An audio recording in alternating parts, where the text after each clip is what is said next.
Hello dear learners, हर हर महादेव। ठीक है, शिवरात्रि की ढेर सारी शुभकामनाएं सबको। शिवरात्रि तो बीत गया बाबू, ठीक। और यहाँ पे थोड़ा सा ज़्यादा शोर शराबा हो रहा था, हम लोग थोड़ा ज़्यादा भव्य तरीके से मना दिए शिवरात्रि, ठीक है। तो इसलिए आज हम थोड़ा सा शुरुआत करते हैं। बगल में थोड़ा पता नहीं क्या टिड्डे बड़ा शोर कर रहे हैं आज। कल ज़्यादा शोर हो गया था, आज नहीं सुन पा रहे हैं, ठीक है। तो ज़्यादा समय नहीं बर्बाद करते हैं, हम आज वही सिंपल सेंटेंस का जो टॉपिक था उसको थोड़ा सा आगे बढ़ा देते हैं, ठीक है। तो आज हम पढ़ेंगे सिंपल सेंटेंस, वही रहेगा सिंपल सेंटेंस, ठीक। तो सिंपल सेंटेंस में बदलना है, लेकिन किसके प्रयोग से? By using case in opposition, ठीक है। मतलब इसको एक नाम से और जानते हैं, ठीक है। एक नाम और इसका है, क्या है? Appositive case. कौन सा case? Appositive case. Appositive case को एक और नाम से जानते हैं, केस इन अपोजिशन तो हो गया। इसको एक नाम से और जानते हैं, क्या चीज़? साइड बाय साइड, ठीक। तो इसके कई नाम हैं, case in opposition, appositive case, ठीक है। ये होता क्या है या किसे कहते हैं, तो वो हम थोड़ा सा केस जब पढ़ेंगे, आप केस कारक, ठीक है। कारक क्या होता है? नाउन के डिफरेंट वर्क्स को कैटेगराइज कर दिया जाता है, ठीक। जैसे सब्जेक्टिव केस, यानी कि जब कोई नाउन किसी सब्जेक्ट का काम करने लगता है तो उसे सब्जेक्टिव केस कहते हैं। ऑब्जेक्टिव केस, जब वही नाउन ऑब्जेक्ट के रूप में यूज हो, ठीक है, या ऑब्जेक्ट का काम करने लगे तो उसे ऑब्जेक्टिव केस कहते हैं। क्या हो? अच्छा, ठीक, सही है। हाँ, तो बाबू देखो, अभी वही कहे थे ना हम लोग, सेटिंग वोटिंग थोड़ा सा गड़बड़ है और इतने शांत जगह पे हैं कि मत पूछो, लेकिन फिर भी यहाँ पे टिड्डे परेशान कर रहे हैं। ये जो टिर टिर की आवाज़ आ रही है या आएगी, जो इस वीडियो में होगा, वो किसी इंसान का नहीं है, किसी गाड़ी का नहीं है। वो समझ लो छोटे छोटे जीव होते हैं जो खरपात में छिपे होते हैं, वह परेशान कर रहे हैं। तुम लोगों का बाबू किस्मत खराब है। आज हम सोचे थे यूपी बोर्ड का पेपर सॉल्व करके बताते, कैसे सॉल्व करना है। अगर पेपर दिया रहे तो कैसे उसको हल करेंगे। अगर अभी शोर नहीं होगा तो नेक्स्ट वीडियो हम वही बनाएंगे और वही डालेंगे। तो पहले इसको हम पढ़ते हैं, केस इन अपोजिशन या अपोजिटिव केस क्या होता है, या साइड बाय साइड क्या होता है। सबसे पहले हमने पढ़ा, जो केस होता है वह नाउन का कार्य होता है, ठीक है। कारक जो होता है, नाउन के डिफरेंट एक्शंस होते हैं, नाउन किस किस जगह पे हम प्रयोग कर सकते हैं, नाउन का क्या काम है, वही होता है, ठीक है। एक वाक्य में नाउन क्या काम कर रहा है, उसी को हम क्या कहते हैं? केस या कारक। तो यहाँ पे अपोजिटिव केस या केस इन अपोजिशन क्या होता है उसको हम समझ रहे हैं। जब कोई नाउन क्या करना है, जब कोई नाउन एक से अधिक फंक्शन करे, क्या करे? नाउन क्या करे? एक से 1+ फंक्शन करने लगे। फंक्शन का मतलब कार्य। तो जब कोई नाउन एक से अधिक कार्य करने लगे तो उसको हम कैसे यूज करेंगे सेंटेंस में, या उसको सिंपल सेंटेंस में हम कैसे बदलेंगे, इसी चीज को पढ़ना ही क्या कहता है? कहलाता है केस इन अपोजिशन कहलाता है। तो थोड़ा सा ध्यान से देखिएगा, अगर कोई नाउन है, ठीक है, और वह एक से अधिक कार्य कर रहा है, तो सबसे पहले जब हम उसको सिंपल सेंटेंस में बदलेंगे, ठीक है, केस इन अपोजिशन का प्रयोग करके, तो सबसे पहले हम उस नाउन को लिखेंगे और उसे नाउन के बाद हम क्या कर देते हैं? कॉमा कर देते हैं। नाउन के बाद क्या कर देते हैं? कॉमा कर देते हैं। और कॉमा के बाद हम उसका क्या लिखेंगे? First action. क्या लिखेंगे? First action. उसका, उस नाउन का पहला कार्य क्या है। और इस एक्शन में देखिएगा ध्यान से, कुछ वर्ब वगैरह नहीं लिखे हैं। दूसरा जब लिखेंगे, मतलब कोई नाउन लिखे, सेंटेंस में दिया होगा, उस नाउन के बाद हमने उसका पहला कार्य लिख दिया, उसके कार्य को लिखने के बाद तुरंत क्या लिख देंगे, कॉमा लिख देंगे। ये कॉमा ही इंपॉर्टेंट है इसमें। कॉमा के तुरंत बाद दूसरे का वर्ब प्लस सेकेंड एक्शन, उस नाउन का दूसरा कार्य क्या है, ये ध्यान लेना। लास्ट में क्या लगा देना है, फुल स्टॉप। ठीक है, ये हो गया। एग्जाम्पल के तौर पे, जब तक एग्जाम्पल नहीं देखेंगे आपको समझ में नहीं आएगा। तो एग्जाम्पल में देखिएगा ध्यान से, जैसे हमने लिखा Varanasi, Varanasi is a place of pilgrimage, Varanasi is a place of pilgrimage. ठीक है, बाऊ वाराणसी तो घूमने लायक जगह है, ये है। ठीक, Varanasi is a place of pilgrimage, मतलब पिलग्रिमेज का क्या मतलब होता है, तीर्थ स्थल, जहाँ पे लोग तीर्थ यात्रा, धार्मिक स्थल कह सकते हैं, जहाँ पे यात्रा करने लोग जाते हैं घूमने के मकसद से, धार्मिक पर्पज के लिए। ठीक है, पिलग्रिमेज हो गया। It stands on the bank of Yamuna, Varanasi तो गंगा नदी के किनारे है जी, यमुना लिख दिए, गंगा। ठीक, गलती से यमुना लिख दिए थे, नहीं, गंगा हो गया। और फिर the Ganga is the holiest river of the Hindus. अब ध्यान से देखिए, वाराणसी जो है ये क्या है, एक प्लेस है, किस चीज़ का, पिलग्रिमेज का, यानी कि वाराणसी एक तीर्थस्थल स्थान है। और इट स्टैंड्स, यह स्थित है, कहाँ स्थित है, on the bank of the Ganga, Ganga नदी के तट पर स्थित है। और गंगा नदी जो है, ठीक है, वो क्या है, हिंदुओं की सबसे पवित्र नदी मानी जाती है। ठीक, तो ऐसा कहा जाता है कि गंगा नदी में स्नान करने के बाद सारे पाप क्या हो जाते हैं, मुक्त हो जाते हैं। ठीक, हाँ, ऐसा मतलब मानना है। और वैसे भी आजकल साइंटिस्ट लोग भी रिसर्च कर रहे होंगे कि गंगा नदी का पानी गंदा क्यों नहीं होता है। जब गंगा नदी का जल भर के लाएंगे ना, तो कई सालों तक वैसे का वैसा ही हमारे पास भी पड़ा हुआ है बाबू, हम भी गए थे। ठीक है, हुलिये से तो लग ही रहा होगा कि हम वहीं से आ रहे हैं बगल में। ठीक, तो वहाँ नहीं से हम अपने स्थान पे ही हैं। ठीक, तो देखते हैं, सबसे पहले नाउन क्या है, वाराणसी। तो वाराणसी नाउन लिख दिए। हमने क्या कहा, नाउन के बाद उस नाउन का पहला कार्य लिखना है, कैसे, कॉमा करके। ठीक है, तो हमने वाराणसी के बाद क्या किया, कॉमा लगा दिया। कॉमा के बाद वाराणसी का पहला काम क्या है, ए प्लेस ऑफ पिलग्रिमेज। वह क्या है, ए प्लेस ऑफ पिलग्रिमेज। ठीक, पिलग्रिमेज यानी कि वाराणसी क्या है, एक तीर्थ स्थल है। ठीक, अब फर्स्ट एक्शन के बाद क्या लिख दिए, कॉमा, उसके बाद वर्ब लिखेंगे। वर्ब क्या है, स्टैंड्स। स्टैंड्स, स्टैंड्स कहाँ, stands on the bank of the Ganga, on the bank of the Ganga.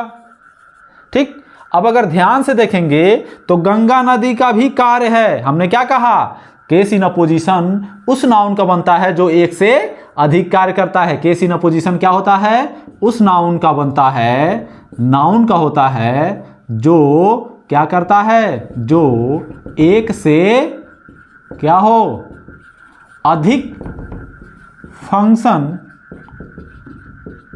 करे, यानी कि जब कोई नाउन एक से अधिक फंक्शंस करे, एक से अधिक कार्य करे, तो उसका हम क्या लिखना पड़ता है? Case in opposition. तो गंगा नदी का दूसरा फंक्शन क्या है? ध्यान से देखिएगा, गंगा नदी का फंक्शन क्या है? The holiest river of the Hindus, the holiest river of the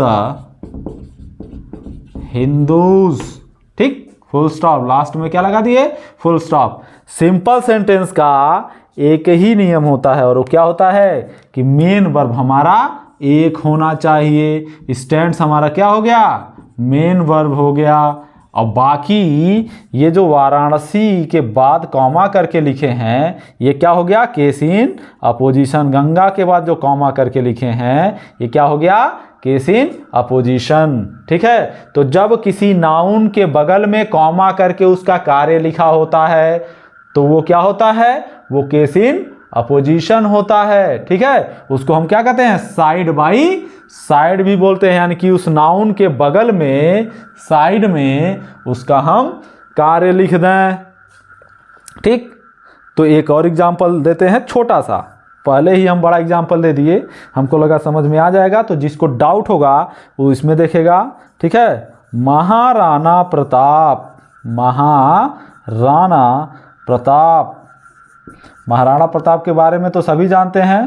ठीक, रणबीर चौकरी भर भर के चेतक बन गया निराला था, राणा प्रताप के घोड़े से पड़ गया हवा का पाला था, जो तनिक हवा से बाग मिली लेकर सवार उड़ जाता था, राणा की पुतली फिरी नहीं तब तक चेतक मुड़ जाता था।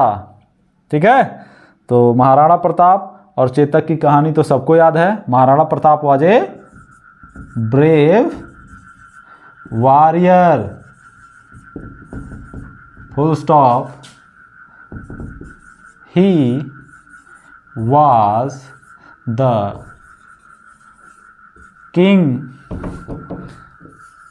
of मेवाड़। वो क्या थे? मेवाड़ के राजा थे। ठीक, तो बाऊ अब नीचे हमको लग रहा है कि नहीं जगह होगा, तो ऊपर फिर से मिटा करके बताना पड़ेगा। ठीक है, तो इसको हम अगर ध्यान से देखें तो ये ऊपर वाला हम मिटा दे रहे हैं। ठीक, हमको उम्मीद है कि आप लोग ये लिख लिए होंगे और नाउन केस इन अपोजिशन समझ में आ गया होगा। तो महाराणा प्रताप वाला फिर से देख लेते हैं। इधर सिंपल में अगर हम इसको बदलना हो तो सबसे पहले हम क्या लिखेंगे? नाउन। नाउन लिखेंगे तो नाउन में क्या है? महाराणा प्रताप, महाराणा प्रताप। ठीक, तो महाराणा प्रताप नाउन हो गया। उसके बाद हमें क्या करना है? कॉमा कर देना है। कॉमा के बाद क्या लिखेंगे? First action. फर्स्ट एक्शन के बाद वर्ब लिख देंगे, वर्ब से लेकर के दूसरा एक्शन, यानी कि फर्स्ट एक्शन क्या है? A brave warrior. ये हमें कॉमा करके लिख देना है, ए ब्रेव वॉरियर। ठीक, उसके बाद कॉमा कर दिए, दूसरा कॉमा, दूसरे कॉमे के बाद क्या लिखेंगे? वर्ब लिखेंगे। अब दूसरे ये सेंटेंस कंप्लीट हो गया। दूसरे सेंटेंस में जाएंगे, वर्ब क्या है? वाज, तो हम वाज से लिखना शुरू कर देंगे। वाज के बाद जो भी बचा है, was the king of Mewar. ठीक है, हो गया। इस तरीके से जब हम नाउन केस इन अपोजिशन का प्रयोग करके सिंपल सेंटेंस में बदलेंगे, कब बदलेंगे? जब कोई नाउन एक से अधिक कार्य कर रहा हो, और उसके बाद उसमें कैसे यूज करेंगे?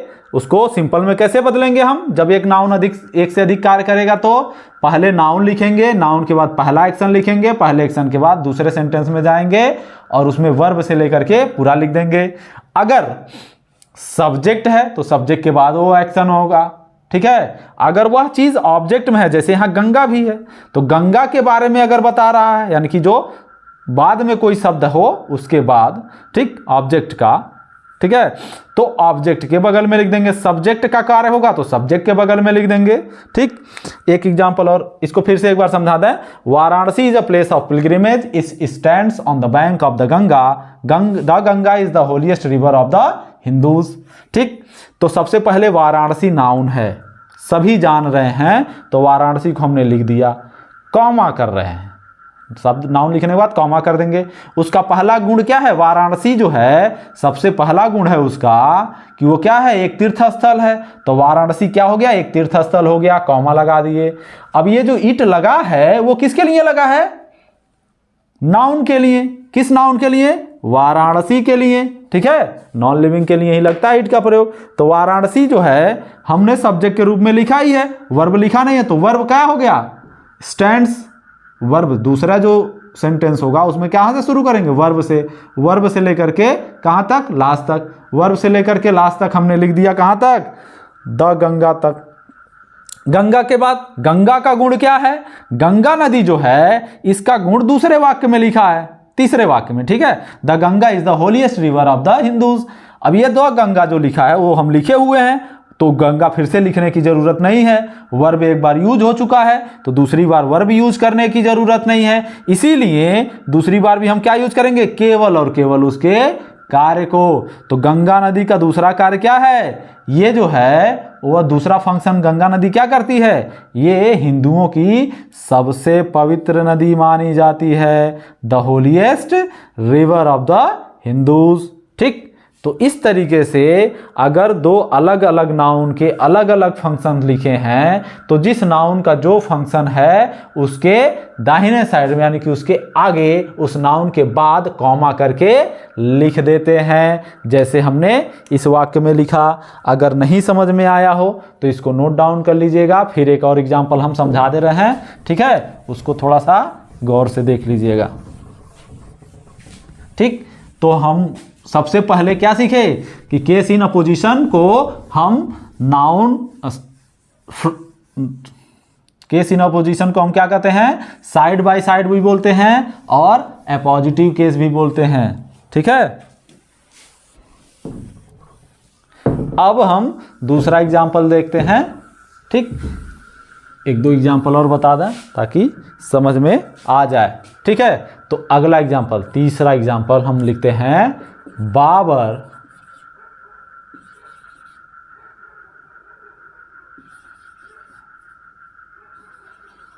defeated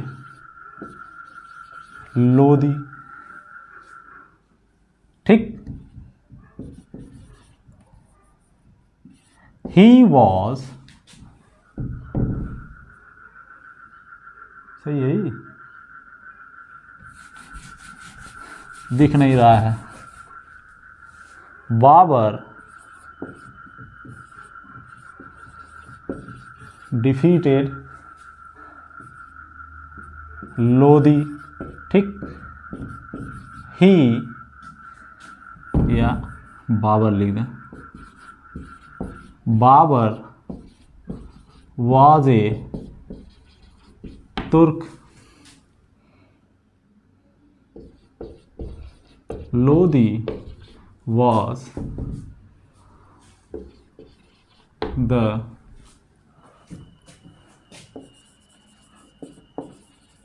emperor of India।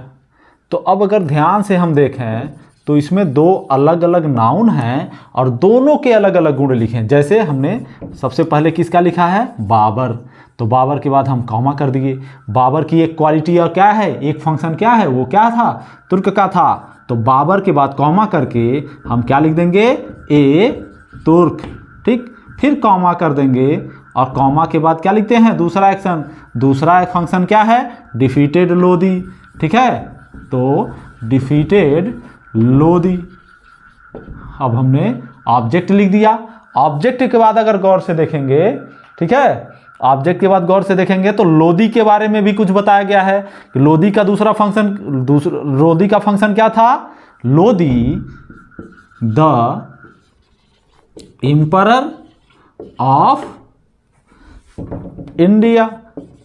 ठीक, तो बाबर का जो फंक्शन था वो बाबर के बगल में कॉमा करके, लोधी का जो फंक्शन था लोधी के बगल में कॉमा करके लिख दिए। बस मेन वर्ब हमारा तो यही है, डिफीटेड। एक ही वर्ब है, इसीलिए सेंटेंस किस में हो गया? सिंपल सेंटेंस में। एक और एग्जांपल देख लीजिए।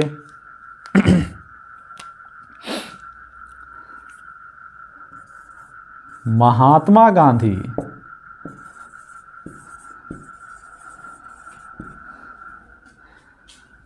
was a lover of peace।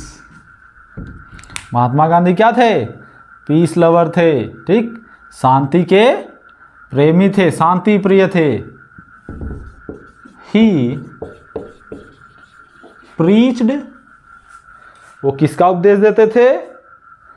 Non violence का, अहिंसा परमो धर्म, ठीक है, गांधी जी ने कहा था।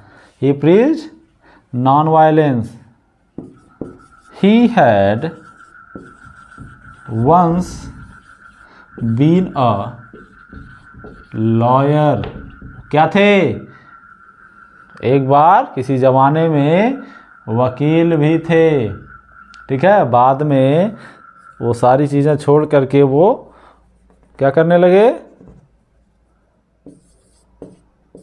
स्वतंत्रता सेनानी बन गए, ठीक, भारत की आज़ादी की लड़ाई लड़ने लगे, लेकिन किससे? नॉन वायलेंस, अहिंसा से, ठीक। तो सबसे पहले नाउन लिखेंगे हम, महात्मा गांधी।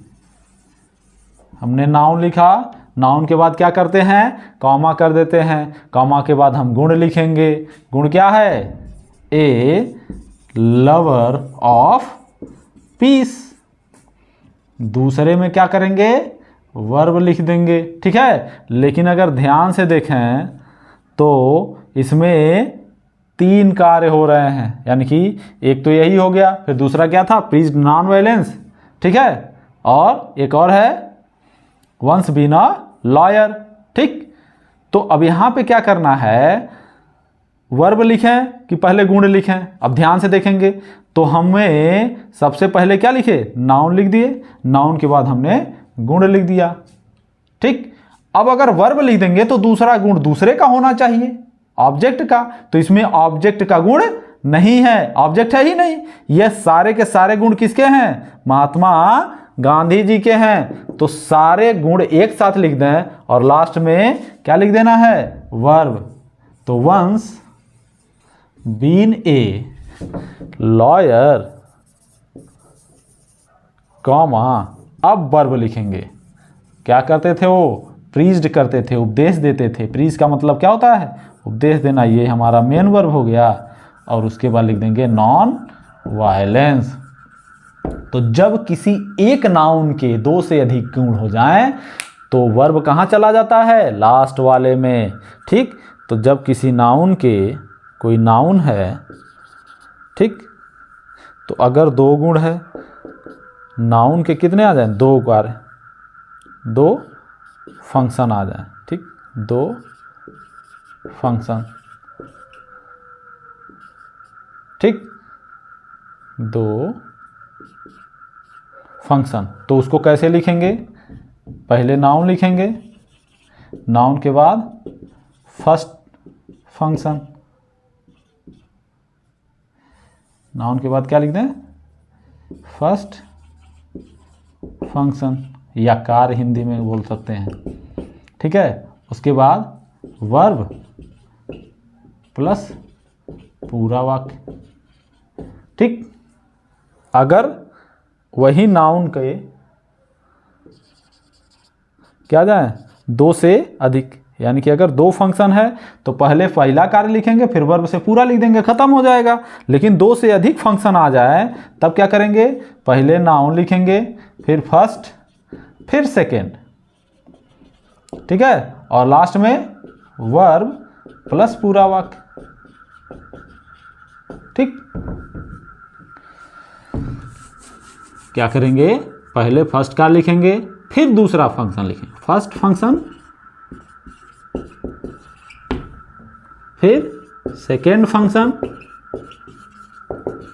फिर वर्ब प्लस पूरा वाक्य, जैसा कि हमने चौथे एग्जाम्पल में लिखा है, ठीक। तो ये हो गया हमारा नाउन केस इन अपोजिशन, या अपोजिटिव केस, या साइड बाय साइड। तो आई होप आप सभी को ये वीडियो पसंद आएगा। और ये टॉपिक हमारा और क्लियर हो गया। ठीक, तो थैंक यू, गुड लक।